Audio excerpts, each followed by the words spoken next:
Some legends don't wear medals, they carry silence. Harrison Ford hadn't flown for anyone in years, but on a rain-slicked morning at Lax, a malfunctioning scanner stopped the line cold. The old man didn't argue. He just waited, and when they opened his bag, the system didn't break, it remembered. Remembered the man who once flew into storms no one else dared to chart. Before we dive in, let us know where you're watching from today.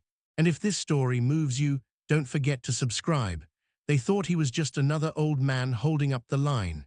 A faded flight jacket clung to his shoulders, collar worn smooth by time. His cap, brown leather, tugged low against the drizzle outside, held the curve of a man who hadn't flown commercial in decades. On his back, a scuffed canvas duffel gray, quiet, stitched with a nearly invisible patch of a single silver aircraft. No words, just silhouette. The terminal lights flickered, not from power loss, but that sterile hum of too much fluorescence and not enough patience. Rain tapped soft against the long windows behind the TSA line, blurring the horizon into gray brushstrokes. Hannah, a young agent no older than 24, drummed her fingers against the scanner pedestal. She glanced up at the man in front of her, lips tight, breath short.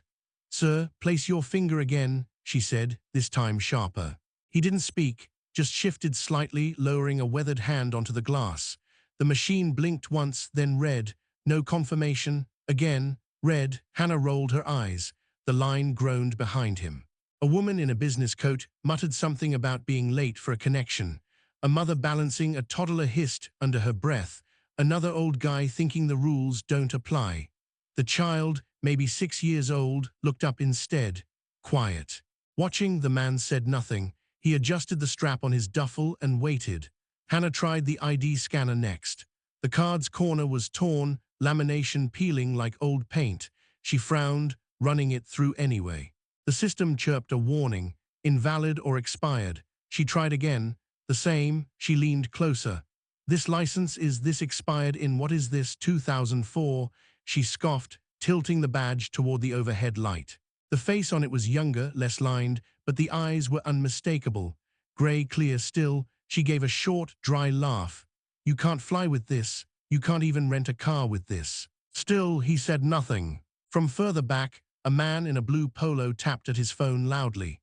Move him to secondary already, TSA theater in full swing. Hannah reached for the override.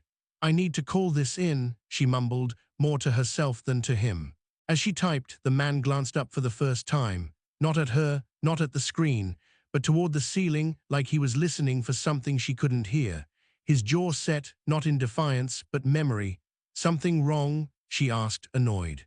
He didn't answer. A janitor nearby paused mid-sweep.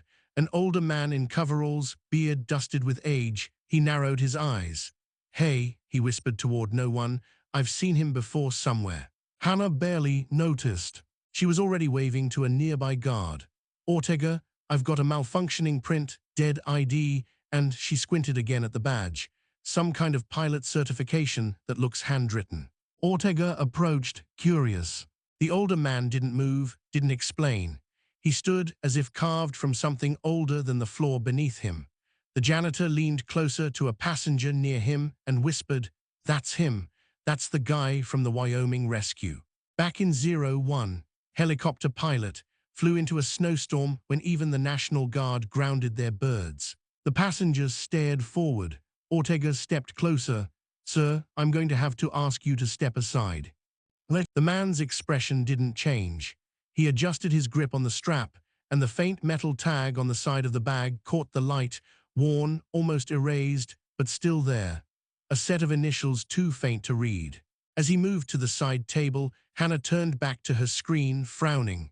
The fingerprint scan had returned one word, unresolvable, and as the man walked away, the little boy in the line kept watching him, quietly, eyes wide. Like he wasn't seeing an old man at all, like he was watching a story walk by. The air had changed, not colder, not quieter, just heavier, something about the way the machines had started to lag, not just the fingerprint scanner, but the monitor next to it. Its boot-up sequence froze halfway, lines of code stuttering like a breath held too long. Hannah tapped the screen. Nothing. She tapped again, harder this time, as if impatience could fix circuitry. Still nothing. Ortega, she called without looking up. Need you over here. Ford stood still, same posture, same calm. The overhead lights flickered again. A dull hum ran through the floor, like something buried far beneath them had turned in its sleep. Ortega approached, chewing a piece of gum like it was a combat ritual. He gave Ford a once-over and raised a brow. This him. Hannah nodded, frustrated. Prince won't read, ID's toast. License is some fossil from when planes still had ashtrays. Ford didn't flinch. He was watching the ceiling again, eyes tracking a single light as it blinked twice, then steadied. A pilot's gaze, not distracted, calculating. Ortega leaned in. Sir, are you having any trouble seeing the scanner? Vision issues. Ford blinked once. The scanner beneath his eyes pulsed red and shut off completely. Ortega took a step back. Okay, what the hell? The main terminal screen behind them turned blue, then black. A restart cycle began, unprompted. The power bar dropped, then surged. The backup generator didn't trigger. No alert, just drift. Like the system didn't know what to do. Passengers in nearby lines started to notice. One woman pulled her suitcase closer. Another stopped mid-scroll and looked up. The mother from earlier shifted her child to the other hip, whispering something too quiet to catch. Ortega glanced at Hannah. Did you run a full diagnostic? She shook her head. Didn't need to, it just failed. Twice, 3 times. Ford finally looked at Ortega. His expression didn't change. But there was something about the eye contact. Not forceful, not pleading, just still, like he'd already seen the outcome. Then Ortega saw it, the reflection, on the scanner's glass. Ford's eye centered, steady, and the device blinked out completely. Okay, nope, Ortega muttered, stepping back fully now. That's not user error, that's system side. Behind them, a younger TSA agent called out, Lane 4 just reset. Anyone else seeing that? Hannah turned toward Ortega. We've got to move him to secondary. Ortega nodded and opened the logbook clip to his tablet. He scrolled to enter the incident, then hesitated. The name field was blank. He scrolled back. Nothing. Scrolled again. Then a single line populated on its own, in red. Override FORD detected. He stared at it. Did you input anything? He asked Hannah. No. He tapped the name field again. Nothing changed. The red line remained, not flashing. Not urgent, just there, like it had been waiting. Passengers murmured louder now. A businessman with a Bluetooth headset whispered into his mic, something going on at checkpoint 2. Ford hadn't moved. He hadn't spoken. His fingers remained by his side, relaxed, almost like he wasn't really part of the room anymore, just an observer, standing still while everyone else caught up. Ortega lowered the tablet. Is this some sort of high-level clearance code? Hannah leaned over to look. I've never seen that prefix before. The janitor from earlier had edged closer now, pretending to mop, but not cleaning anything. His eyes flicked from the screen to the man. FORD, he said under his breath. No way. A teenager filming on his phone turned slightly to capture Ford's profile. The old man wasn't famous in the celebrity sense, but there was weight to him, familiarity, something rooted. Ortega cleared his throat. Sir, we're gonna have to take a look inside the bag. Ford didn't argue, didn't sigh. He just lifted it gently, as though the contents weren't gear but memory. The weight of the bag made a soft thump on the metal table, and somewhere behind the wall of monitors, a log pinged to a server no longer tracked by the system. Just one alert. No sound, no broadcast. Override FORD, active, presence. Unresolved. The inspection table was stainless steel, chilled even through Ortega's latex gloves. The duffel landed with a muted weight, not heavy enough to worry anyone, but dense enough to make them hesitate. Ford said nothing. He stood with his hands behind his back, posture still perfectly aligned. Not rigid, not rehearsed, just present, like a man used to waiting through long silences at high altitudes. Ortega unzipped the bag slowly. The fabric resisted just a little, like it wasn't used to being opened for strangers. The zipper dragged along the seam with a sound that cut through the murmuring of the terminal. People had started to notice. Phones lowered, eyes lifted. The quiet wasn't full yet, but it was growing. Inside, layered neatly, were objects that didn't belong to a vacation or a business trip. No change of clothes, no toiletries, no laptop. Instead, a spiral-bound logbook with the corners curled from age. Ortega picked it up carefully.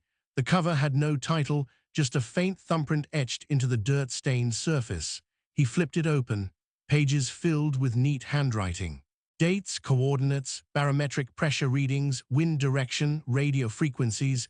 No smudges, no corrections, lines too perfect for memory, too personal for print. Ortega frowned and turned another page, then another. Sketches of terrain, mountains, river bends, tree lines, each one marked with arrows, notes, altitudes. Some had time stamps, others just check marks. On the last corner of one map, a single phrase written in pencil. Landed safe, 2 souls alive. He set the logbook down without comment. Next, he pulled out a folded map. Not digital, not store-bought. It had been drawn by hand. Topographic lines inked in layers, small notations written in shorthand only a pilot or scout would understand. Ortega opened it fully across the table. A hush slipped over the nearby passengers. The map showed a region of dense forest and snow-lined ridges. In one corner, near the edge of the paper, the date, March 18, 2001. A man in a navy vest, standing just past the stanchions, stepped forward slowly. His badge read Field OPS Coordinator. He didn't speak, just stared at the map, eyes wide. Ortega glanced at him, something wrong. The man's voice cracked when he finally answered. I've seen that map before, that's Teton Ridge. Operation Full Echo. Ortega blinked. That's a real mission. The man nodded slowly. We called off the air search after 3 days. Too dangerous, too much ice. They told us the helicopter couldn't make it in. Said we'd wait for ground. A long breath, but someone flew anyway. Ortega looked at Ford. The old man hadn't moved. His gaze rested somewhere past the edge of the checkpoint, like he was following a memory he didn't need directions for. Hannah reached into the bag next and retrieved an old shortwave radio. Dust lined the antenna. The dial was faded, but when she twisted it, a faint whine of static came through. Ortega raised his eyebrows. Still works. She handed it back quickly. At the bottom of the bag was a small folder. Nothing official, just a thin piece of cardboard held shut by a worn rubber band. Ortega opened it. Inside was a letter, handwritten, ink faded. The paper yellowed at the edges. He read it out loud slowly. To the man who landed when everyone else turned back. You didn't know my son, you didn't owe us anything, but you came anyway. While others cited protocol, you flew through the white. He's alive because of that. I don't know your name, I don't think I ever will. But you're the reason a mother still has a son. Thank you. No signature. Just the date, March 20, 2001. Ortega's mouth stayed slightly open. Hannah looked away. Then it slipped out of the folder, just a single photograph. It had been tucked inside the letter, barely visible. It fluttered down onto the metal table face up. A helicopter in the snow, Bell 407, blades mid-spin, skids resting uneven on a frozen slope. And beside it, a figure in a flight jacket, goggles pushed up, one gloved hand on the fuselage. The face was unmistakable. It was him, Harrison Ford.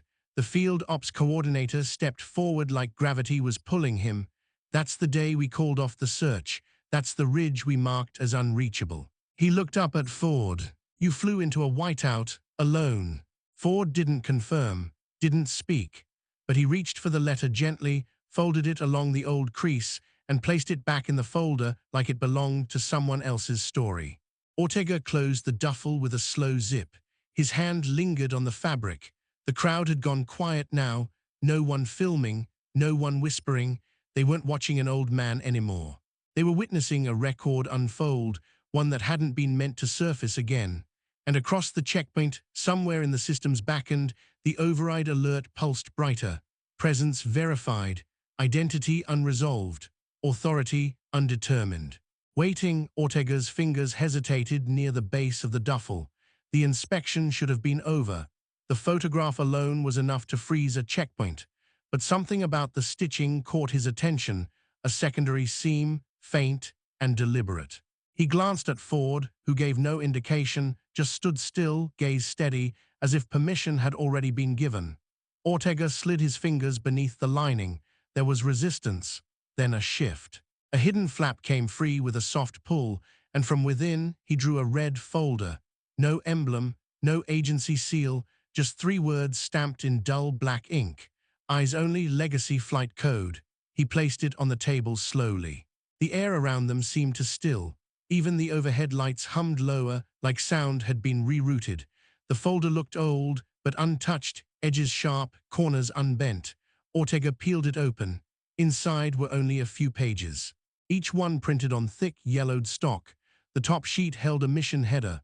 Operation code, Sierra Echo 7. Status, terminated. Classification, level 6, protocol override. He read aloud, his voice thin. March 18, 2001. Flight authorization denied due to atmospheric instability. All aerial operations suspended. Pilot, HF, request for independent sortie rejected. Filed deviation. Untracked departure from base perimeter. Outcome, 2 civilian lives recovered. Status, mission completed outside system protocol. Ortega blinked. Is this real? A voice came from the edge of the checkpoint. Quiet, older. I remember that code. They turned. A man in his 60s stepped forward from the perimeter. FAA jacket, badge worn thin. His eyes weren't on the paper, but on Ford. Recognition settled like a weight on his chest. I was flight commander at Jackson Air that winter, the man said. Visibility was 0, wind shear over 30 knots. We grounded every bird. He exhaled slowly. He asked to go anyway. I said no. Ortega looked down at the report again. You're saying this actually happened? He flew into that storm. The FAA man nodded. We thought he wouldn't risk it. No comms, no nav support. He disappeared off radar for 4 hours. A pause. Then we got a signal. Emergency beacon unregistered. 2 hikers lifted out. They didn't even know who'd flown them back. He shook his head, eyes narrowing. And we couldn't trace the pilot. No one claimed the log. No one turned in the report. I assumed someone buried it. Ortega turned the page. Attached was a topographic map, hand-sketched, marked in a style now familiar. A route traced in red ink from base to ridge to extraction point. Along the margin, a flight pattern was scrawled in shorthand, ending with 3 initials. HF in the bottom corner of the final page was a symbol. A triangle inside a circle, drawn with precision. Beneath it, 6 small letters and numbers. FAA GP1X, the FAA officer's breath caught. He pointed at the symbol. That shouldn't be there. Ortega looked up. Why? That's from the original NAV protocol set. Grandfather pilot series. They only issued those identifiers during the FAA's transitional phase back in the 90s, before GPS was standardized, before the systems were digitized. Hannah stepped closer. So what does it mean? It means, the man said quietly, whoever used that code didn't just fly inside the system. They helped build it. He looked at Ford now, not as an officer, not even as a pilot, but as someone realizing they were standing in front of the reason an entire generation had rules to follow. Ford didn't speak. He reached forward and closed the folder with one motion. Not fast, not slow, just final. The FAA officer's voice came again, barely a whisper. Tell me it was you. Ford's eyes met his. No smile, no confirmation. But in the space between them, something passed. Old air, shared history. Behind the main terminal desk, one of the system monitors flickered again. Then a notification appeared in the upper right corner. Legacy access verified. Source. Manual override, GP1X. Authority, undefined. Acknowledgment, suppressed. No one touched a key. Ortega placed the folder back on the table like it belonged in a vault. Around them, the checkpoint remained frozen, not from fear, not from command, but from the quiet recognition that someone they'd misjudged had once flown into death alone and come back with life. And now he stood here, waiting to be told where he was allowed to go. The lights over checkpoint 4 flickered again, not like a failing bulb, but like something was reconsidering whether it should be on at all. The monitors lining the wall dropped into a reboot cycle. One by one, screens turned black, then blue, then flashed a red bar across the top. Access protocol conflict detected. Ortega stepped back from the table. His mouth moved, but no sound came. Hannah stared at the screen in front of her, eyes wide. "It's not just this station," she whispered. "Look." Beyond the checkpoint, across the concourse, terminals began blinking in unison. Scanners froze mid-process, boarding announcements cut off mid-sentence, printers jammed. The low background hum of the terminal's automated systems stuttered, then dropped into something closer to silence. Ford reached into the duffel again. No urgency, no warning, just movement like memory. He pulled out a small device, gray casing worn at the edges. Antenna folded, 2 buttons, no screen. It looked like something discarded from a Cold War bunker. He placed it gently on the inspection table. Ortega squinted. "What is that?" Ford said nothing. He pressed a single button. A green light blinked to life.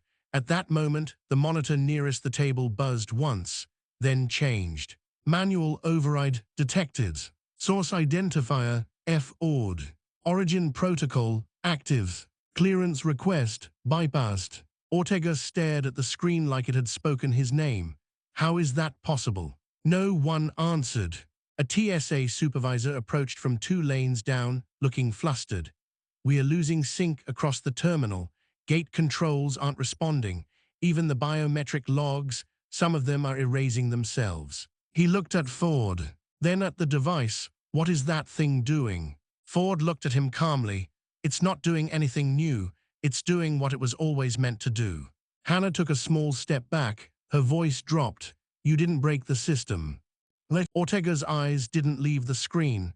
"No, he's part of it." Ford reached forward and touched the side of the screen, just one fingertip. The text changed instantly. Override accepted. Identity trace. Legacy protocol GP1X. System status subordinate to origin. No passwords, no prompts. The system folded in. The supervisor's voice faltered. "That's not clearance, that's something else." Ford looked at him. "Clearance is when the system allows you in. This is when the system remembers who built the door." Silence, not empty, not confused, just still. Ortega took a slow breath. "Sir, when were you registered into this protocol?" Ford answered without looking away. "I was." The screen refreshed again. This time a smaller window opened. An old framework, black text on a gray grid. In the corner, a logo long since retired, a circle intersected by a triangle. Ortega's voice was barely above a whisper. "This is original architecture. I studied this in shadow briefings.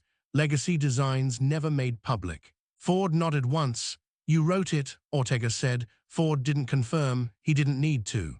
The supervisor swallowed. "That's impossible. This infrastructure was coded before the Homeland systems merged, before there were even centralized airports." Ford looked at him now. It wasn't written for airports. It was written for recovery zones, for supply drops, for landing strips no one marked on a map. He paused. Before it became a network, it was just a way to find people. Another screen lit up. Legacy node recognized.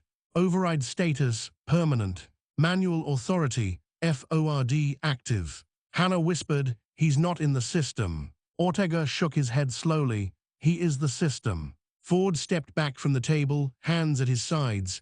Not defensive, not proud. Just returned to neutral.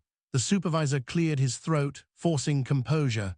"You should have reported in. People like you aren't supposed to vanish." Ford didn't blink. "People like me were never supposed to stay." The silence deepened. Somewhere further down the concourse, a child's toy blinked in the distance. A single red light, pulsing faintly in rhythm, with the override still burning into the terminal's core. Ford glanced once toward the exit. Then he spoke, low, final. "I didn't build this so it could protect systems. I built it so no one would be left behind just because the rules ran out." Ortega didn't move, couldn't. He understood now. This wasn't about protocol. It was about memory. And the man standing before him wasn't bypassing clearance. He was reminding them where it began. The terminal doors parted with a soft click, not the automatic shudder of motion sensors, but something quieter, older. Like the doors were responding to something beyond machinery, and through them stepped 6 figures, all in black, no TSA vests, No airport IDs. Their uniforms weren't tactical but precise, tailored. Fabric that didn't wrinkle, didn't reflect. They moved without urgency, but with intention, each step measured, synchronized, like they'd done this before. Many times. At the center walked a woman. Mid-50s, hair pulled tight beneath a dark cap with no emblem. No stripes, no stars, no nameplate, just a silver pin over her chest, a circle split by a line, almost invisible in the low light. They didn't ask where to go. They didn't speak. They stopped exactly 12 feet from the inspection table. Ford didn't turn. He didn't have to. The lead woman took one step forward. Her eyes passed over Ortega, Hannah, the supervisor. None of them moved. None of them reached for protocol. She spoke, voice clear, quiet. This operative is not to be questioned further. Not by TSA, not by federal personnel, not by any standing authority in this facility. Silence followed. Not awkward, not tense, obedient. The supervisor started to say something, then stopped. Ortega's hand was still on the duffel, but now it felt like it didn't belong to him. He looked at the woman, then at the insignia over her chest. Something about it tugged at a memory. He turned back to the folder still open on the table. The final page, bottom corner, the same symbol, triangle inside the circle, etched beside a code that hadn't been referenced in over 3 decades. Ortega whispered, "It's the founding mark." The woman met his eyes, said nothing. She didn't need to. The others behind her stood motionless, not guarding, not restraining, just present, witnesses to a moment that didn't require explanation. Ford adjusted the strap of his bag, one smooth motion. The canvas settled against his shoulder like it knew where it belonged. He looked at Ortega. "Do you still have the file?" Ortega nodded and passed him the red folder. He did it carefully with both hands, as if handing over something sacred. Ford didn't look down. He slid it back into the hidden compartment, closed the flap, and pressed his palm over the seam once. The woman turned slightly, making a narrow path between her agents and the terminal's inner doors. "Escort protocol remains active until departure," she said. She didn't look at Ford when she said it, because she didn't have to lead him. She was clearing the way for someone who had already walked further than they ever would. No one saluted. No names were spoken. No orders issued. It wasn't ceremony. It was acknowledgment. Ford stepped forward, not fast, not hesitant. Just forward, and the terminal watched, because somewhere beneath the surface of all their systems, all their codes, all their rules, something had just reconnected. Not a passenger, not a threat, a reminder of who the system once answered to. The doors opened with a whisper, not a command. Harrison Ford stepped out onto the sidewalk as the morning light began to break through thinning clouds. The rain had stopped, but its trace lingered on the pavement, pooling in quiet reflections beneath his boots. The air smelled like cold metal and distant jet fuel, but also like something older, like wet leather, pine, and worn propellers. Behind him, the terminal stood still. No alarms, no radio chatter. Not even a page over the intercom. No one followed, no one dared. It wasn't that they had been told not to, it was that they understood. He walked alone. The canvas duffel bounced gently against his back, the weight of it more memory than mass. He didn't rush, he didn't look back, because there was nothing behind him that hadn't already been seen. Everything that mattered had unfolded inside, and those who were meant to witness it had done so. Near the curb, a young mother waited for her ride. Her coat was damp from earlier rain. She held the hand of a small boy whose shoes squeaked when he shifted his weight. The boy looked up absently, then froze. He saw him, not the jacket, not the bag, the man.